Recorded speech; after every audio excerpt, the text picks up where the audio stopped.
Was flinching, squeamish individuals? Welcome back to Monkey Boys Toys. Welcome back to the sofa. Thanks very much for joining me again.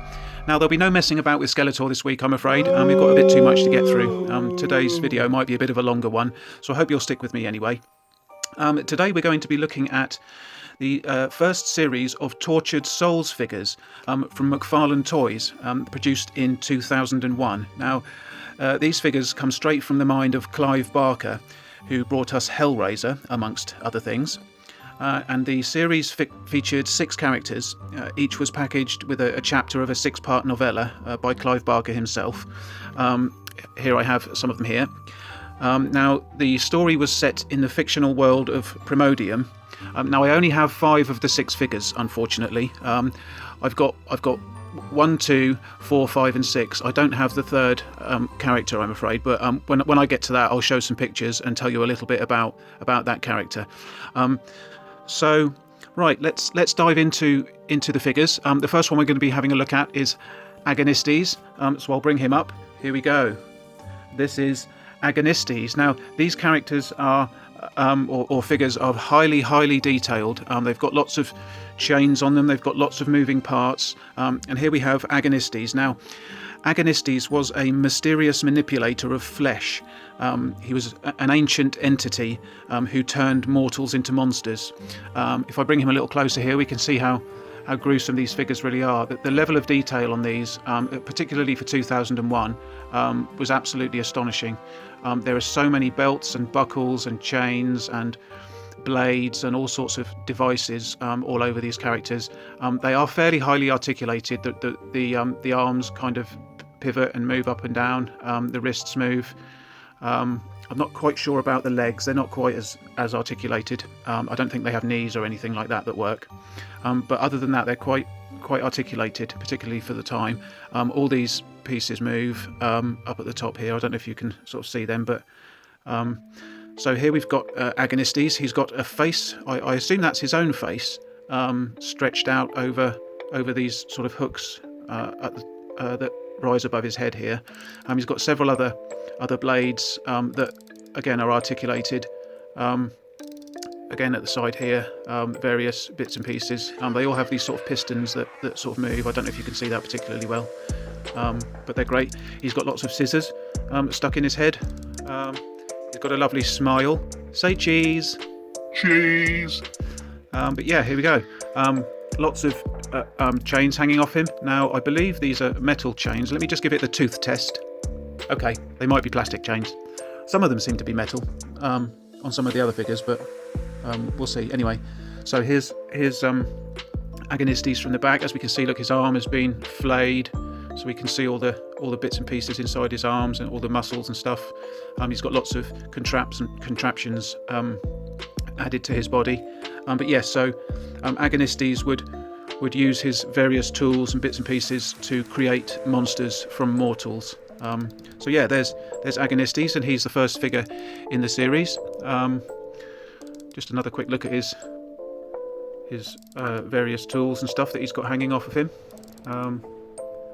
Sharp implements used for carving flesh. Some nice details on the front of his robe there, or whatever that thing is he's wearing. Even down to the details on the little belts and stuff that are all hanging on him. These figures really are quite remarkable in how detailed they are. I won't go into this level of detail with all of the figures because we'll be here all day. But anyway, here's Agonises. So that's him. Let's pop him off to the side, and then we'll have a look at the next character, which is called, or who is called, the Scythe Meister. Now, the Scythe Meister was a young assassin from the poorest part of Primordium, and he enjoys severely mutilating his victims before killing them. Now, he was turned into this monster by Agonises, and later he fell in love with the third character in the series, called Luc Zidane, and they became lovers. So he and her sort of joined forces in the story. So here's the Scythe Meister. I believe he came with this weapon as well, which is a sort of weird scythe type device that does articulate a little bit, as you can see.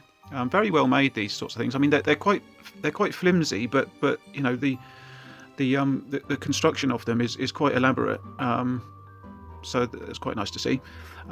So here we see the Scythe Meister. He's got his head, or the skin of his head has been sort of peeled back and attached to this sort of device that he wears around his head, and then is attached with chains to this rather bizarre looking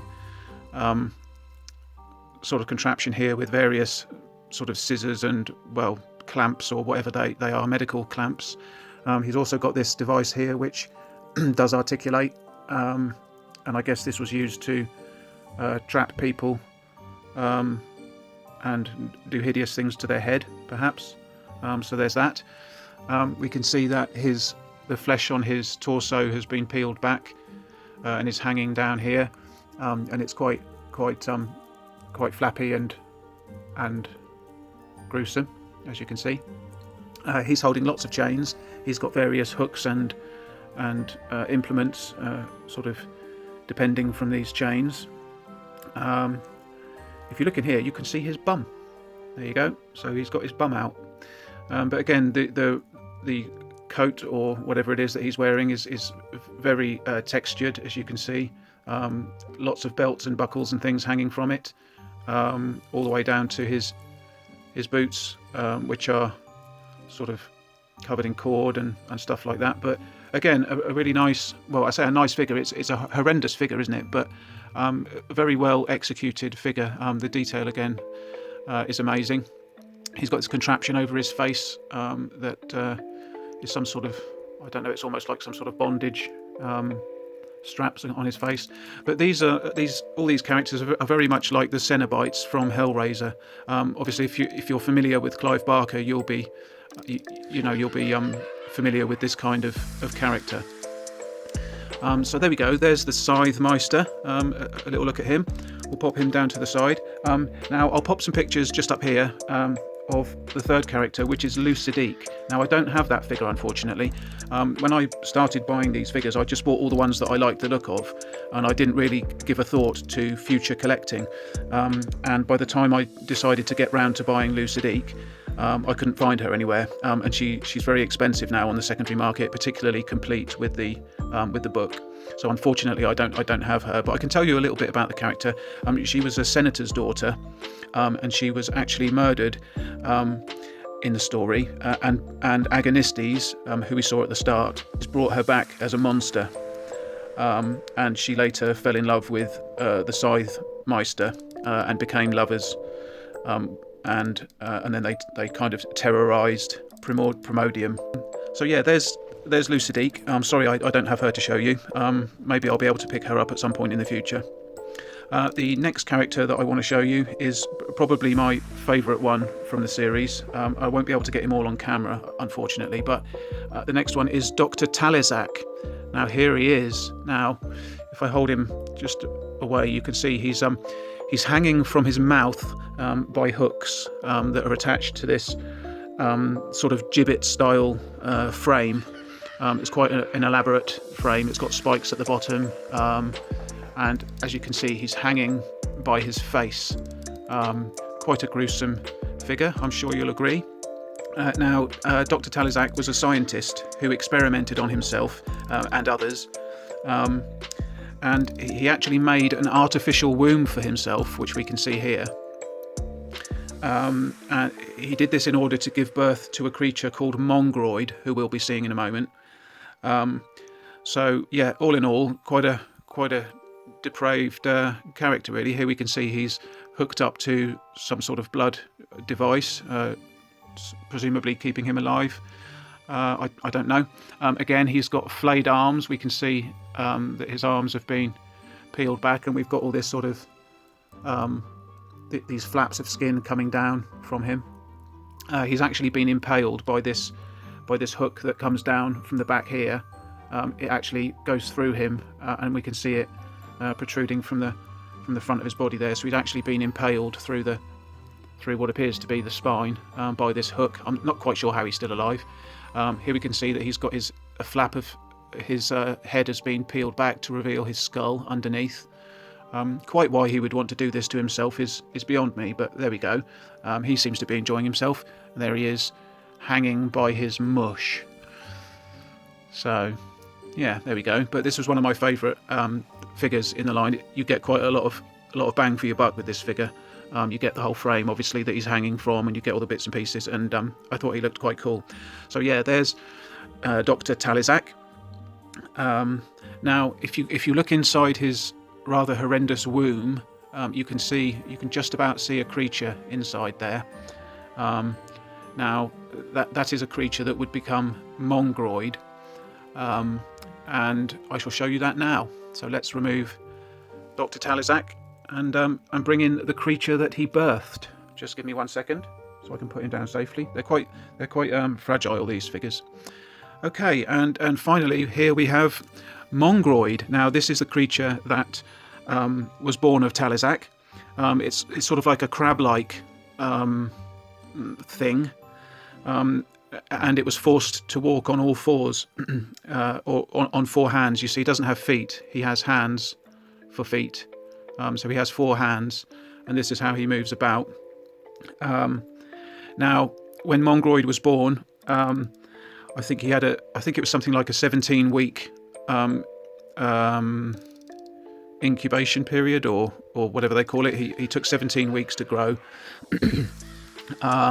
But when he was born, a little while later, he actually killed his parent and creator, Talazac. He killed him and ate him. So Dr. Talazac was actually eaten by this creature. As we can see, it's a sort of, I guess it's a guy that looks a bit like Dr. Talazac, but has this huge gaping maw for a stomach, which is quite horrendous. Again, lots of straps and buckles and hooks and things are hanging quite unnecessarily from this creature. Not quite sure what all the hooks are about, but there we go. There is the creature known as Mongroid. Now I'll try and get all the characters back on the screen if I can, back into frame. I'll have to stand them at the back. There's Talazac. Let me pop the camera up a little bit. There we go. So we've got Talazac there. We have Mongroid, the creature. Ah, no, it's all gone wrong. Oh, and his blood pack has come off. Let me just see if I can clip that on there quickly. There we go. Like I said, these things are quite fragile. I mean, if they fall off your shelf, you're in a real pickle, really, because they're quite soft plastic. They don't necessarily snap and break, but all the chains get tangled up and all the bits and pieces fall off, and they can be a bit of a pain. So there we've got Dr. Talazac, we've got Mongroid, his creation there. Oh, I've forgotten one. There's another one. Sorry, guys. We've got another character here that I missed. Sorry about that. Hey, this one is called Venal Anatomica, and I'm surprised I missed this one actually, because this is actually probably one of my favourite of the figures as well. Next to Talazac, this would be my second favourite figure. Sorry about that. You thought we were done, didn't you? But no. So this is Venal Anatomica. Now he is a monster made of rotten flesh, and he was actually one of Dr. Talazac's failed experiments. Now, Venal Anatomica here was created to actually get rid of the Scythe Meister and Luc Zidane, who were haunting Primodium. Now, Venal Anatomica was very strong and immune to pain. Now, he succeeded in killing the Scythe Meister, but was then blinded by Luc Zidane, and had to spend the rest of his life eating corpses from graveyards, of all things. So he had a lovely diet thereafter. But here we can see Venal Anatomica. Again, lots of straps, lots of buckles, lots of hooks and spiky devices hanging from his person. He's got a hook here on the end of his arm. I guess it's a bit like Candyman. Well, no, he's not. He's nothing like Candyman. But you know, there we go. He's got blades coming out from his flesh. Not quite sure what the purpose of a shoulder scythe would do, but nevertheless he's got one. Quite a chunky figure. If we look round to the back, we can see that his flesh is sort of protruding through the back of his garment there, and again loads of texture and detail on the figure, and you can actually remove this strange sack he's got over his eyes. You can remove this, so I'll just do that now. and we can get a look at him underneath. There we go. So there's Venal Anatomica. Again, quite a cheery fellow. Always very, very happy. Always look pleased to see you. So there we go. And I'll pop that back on his head. And here we can see that he's got a spike or some sort of long nail that's been driven through his head. And it's coming out the side of his neck there, if the camera will focus. So sorry, Mr. Venal, Mr. Anatomica. I almost forgot about you there. But let's carry on and pop the bits up to the back of the sofa. So there's Venal Anatomica. If he'll stand up. My sofa's not particularly level because it's a sofa. Here we have the Scythe Meister. If he'll just balance there. And then we have the first character that I showed you, which is Agonises. There he is, and we'll just kind of rest him there. Just pan the camera across a little bit. So yeah, there we go, guys. There is a look at the first series of Tortured Souls figures made by McFarlane Toys in 2001 from the mind of Clive Barker.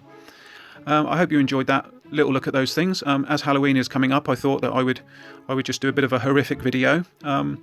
Next week for the actual Halloween episode, it will be something a little bit lighter. It won't be quite as dark as this. But I thought you guys might like to have a look at these characters. So, if you did like the video, please do give it a thumbs up. Do share it with any other squeamish individuals you may know, and please do subscribe to the channel if you haven't done so already. But I think that's about it for this week, so I'm going to make like a shepherd and get the flock out of here. See you later. Bye!